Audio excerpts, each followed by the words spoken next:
Electrical easy में आपका फिर से स्वागत है। आज मैं बात करने वाला हूँ ट्रांसफार्मर के ईएमएफ इक्वेशन के बारे में। तो पहले ये जानना ज़रूरी है, ये समझना ज़रूरी है कि ट्रांसफार्मर कैसे काम कर सकता है, कैसे काम करता है। तो ट्रांसफार्मर जो है फ्राइडेज के इलेक्ट्रोमैग्नेटिक इंडक्शन इफेक्ट के आधार पर काम करता है, इस सिद्धांत पे काम करता है। इसके अंतर्गत क्या होता है, जब इस वाइंडिंग के द्वारा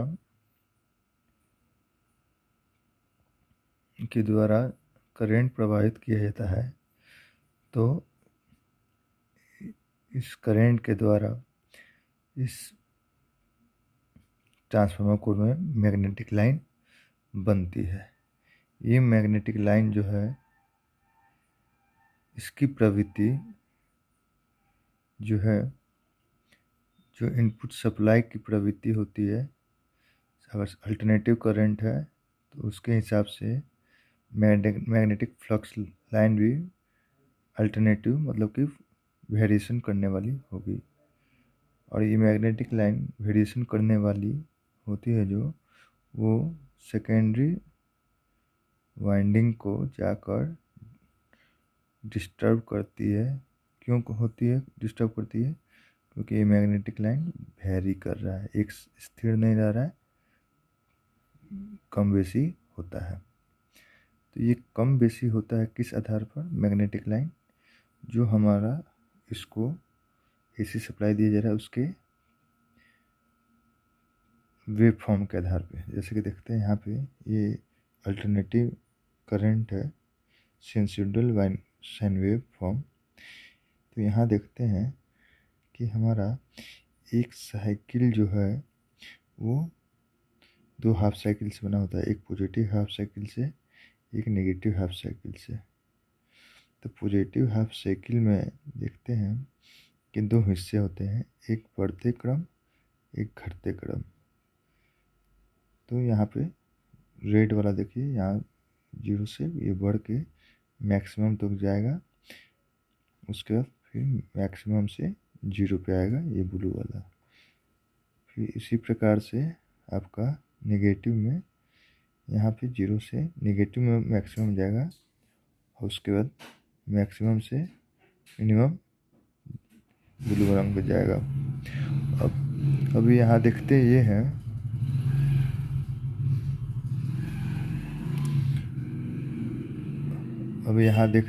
हम कि ये जो वेरिएशन 4 हिस्सों में हो रहा है, 2 पॉजिटिव में, 2 नेगेटिव में। तो बढ़ते हुए ईएमएफ को शो कर रहा है लाल वाला और घटते को शो कर रहा है ब्लू वाला। तो यहाँ पे कैसे हुआ? पहले बढ़ा, फिर घटा, फिर बढ़ा, फिर घटा। तो इसी तरह से क्या होता है, यहाँ पे जो सप्लाई दिया जाता है अल्टरनेटिंग करंट, उसके द्वारा ये मैग्नेटिक लाइन इसी अनुसार बढ़ती है और फिर मैग्नेटिक लाइन फिर घटती है। तो मैग्नेटिक लाइन पहले बढ़ी, फिर घटी, फिर बढ़ी नेगेटिव में, फिर घटी। तो इस प्रकार से आपका एक साइकिल में ये 4 बार वैल्यू परिवर्तित करती है। तो इस प्रकार से ये वाइंडिंग को भी उसी हिसाब से डिस्टर्ब करेगी, सेकेंडरी वाली को। और डिस्टर्ब करेगी तभी तो फैराडे का इलेक्ट्रोमैग्नेटिक इंडक्शन इफेक्ट काम करेगा।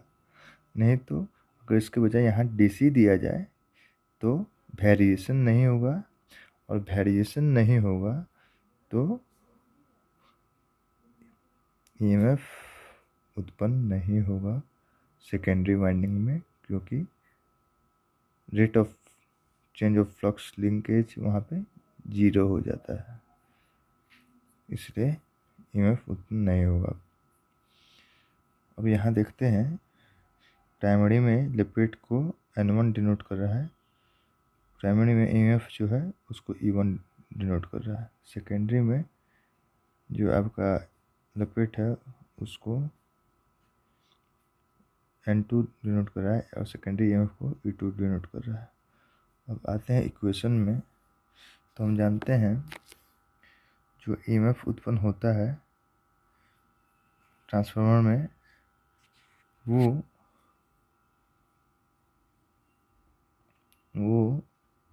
डायरेक्टली प्रोपोर्शनल होता है मैक्सिमम फ्लक्स के। जो फ्लक्स जितना अधिक होगा ट्रांसफार्मर में उसके समानुपाती होगा ईएमएफ जो इंड्यूस हो रहा है वो। उसके बाद लपेट के कितना लपेट है वाइंडिंग में, चाहे प्राइमरी हो चाहे सेकेंडरी हो, जहाँ के ईएमएफ निकालना है उसके आधार पे, उसके लपेट पे, वाइंडिंग के लपेट पे, और ये एफ फ्रीक्वेंसी कौन सी हो गई। इस तरह के साइकिल एक सेकेंड में, ये तो एक साइकिल है, ये कंप्लीट एक साइकिल है, इस तरह के साइकिल एक सेकेंड में कितने बन रहा है उसके आधार पे। तो यहाँ पे ये डायरेक्टली प्रोपोर्शनल हो गया मैक्सिमम फ्लक्स, लपेटों की संख्या और फ्रीक्वेंसी इसके समानुपाती होता है। अब देखिए हम लोग जो ईएमएफ कैलकुलेट करते हैं वो आरएमएस वैल्यू में करते हैं, रूट मीन स्क्वायर में। तो ये आरएमएस बराबर क्या हो जाएगा, फॉर्म फैक्टर इनटू ई एवरेज, ये इसका फॉर्मूला है। फॉर्म फैक्टर का वैल्यू हो जाता है 1.11 इनटू ई एवरेज।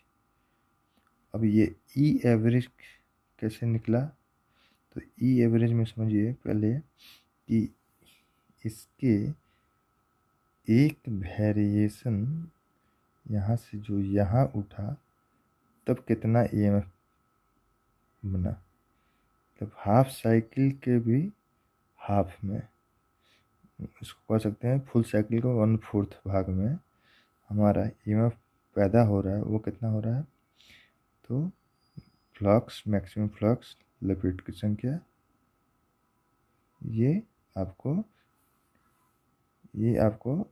इतना से इतना दूर, ये यहाँ से लेकर यहाँ तक का वेरिएशन से ईएमएफ प्रोड्यूस हुआ। अब देखिए ऐसा कितना है, ऐसा कितना है, 4 हिस्सा है एक साइकिल में, 1 2 3 4, इसलिए यहाँ 4 से मल्टीप्लाई किया गया है। तो 1/4 में था, एक पूरे साइकिल में 1/4 यहाँ से लेकर यहाँ तक वेरिएशन में कितना एवरेज उत्पन्न हो रहा था ईएमएफ का, वो था मैक्सिमम फ्लक्स इनटू एन। अब उसमें 4 हिस्से हैं, 1 2 3 4, तो 4 से मल्टीप्लाई कर दिया, वो हो गया एक साइकिल के द्वारा उत्पन्न ईएमएफ, एवरेज ईएमएफ। और उसको जब मल्टीप्लाई करेंगे एफ से, तो पूरे एक सेकेंड में फ्रीक्वेंसी के दौरान जो ईएमएफ उत्पन्न हो रहा है उसके बारे में पता चलेगा फ्रीक्वेंसी के दौरान। समझ में आ गया। अब इसको जब हम मल्टीप्लाई टोटल करते हैं फॉर्म फैक्टर के साथ, क्योंकि ई आरएमएस निकालना है तो वन फॉर्म फैक्टर के साथ एवरेज वैल्यू को मल्टीप्लाई करना होगा। तो अब यहाँ हो जाएगा 4.44 मैक्सिमम फ्लक्स, लपेटों की संख्या, फ्रीक्वेंसी। तो इस ढंग से देखते हैं प्राइमरी वोल्टेज जो होगा, एक चीज़ समझिए, ट्रांसफार्मर के जो सप्लाई इनपुट देते हैं उस वाइंडिंग में भी अपना ईएमएफ जनरेट होता है, उसको सेल्फ इंड्यूस्ड ईएमएफ कहते हैं। और मैग्नेटिक लाइन के द्वारा जो सेकेंडरी में उत्पन्न हो रहा है उसको लोग डायनेमिकली इंड्यूस ईएमएफ कहते हैं, मैग्नेटिक लाइन के द्वारा। यहाँ पे प्राइमरी और सेकेंडरी में इलेक्ट्रिकली आइसोलेटेड है, दोनों वाइंडिंग इलेक्ट्रिकली आइसोलेटेड है। तो इस आधार पे प्राइमरी वोल्टेज जो हो जाएगा EP बराबर 4.44 मैक्सिमम फ्लक्स लपेटों की संख्या प्राइमरी में और जो फ्रीक्वेंसी मिल रही है वो हो गया।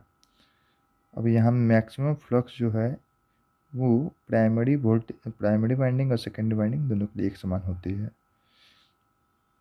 अब देखते हैं सेकेंडरी वोल्टेज तो ES बराबर 4.44 maximum flux secondary winding into frequency. देखिए यहाँ पे दोनों में फ्रीक्वेंसी और मैक्सिमम फ्लक्स दोनों में एक समान है, और ये 4.44 भी चूँकि इक्वेशन के हिसाब से आया, तो चेंजेस क्या है केवल लपेटों के आधार पे हो जा रहा है। लपेट बाकी फैक्टर दोनों के लिए कॉमन है, केवल लपेट का अंतर पड़ रहा है और उस आधार से EMF का अंतर पड़ जाता है प्राइमरी और सेकेंडरी में। तो इस तरह से ये इक्वेशन हमको मिला 4.44 मैक्सिमम फ्लक्स लपेटों की संख्या इनटू फ्रीक्वेंसी। तो ओवरऑल इस प्रकार से आपका ट्रांसफार्मर का EMF इक्वेशन ड्राइव किया गया। आप लोगों को ये समझ में आ गया होगा। आप लोगों का वीडियो देखने के लिए बहुत बहुत धन्यवाद।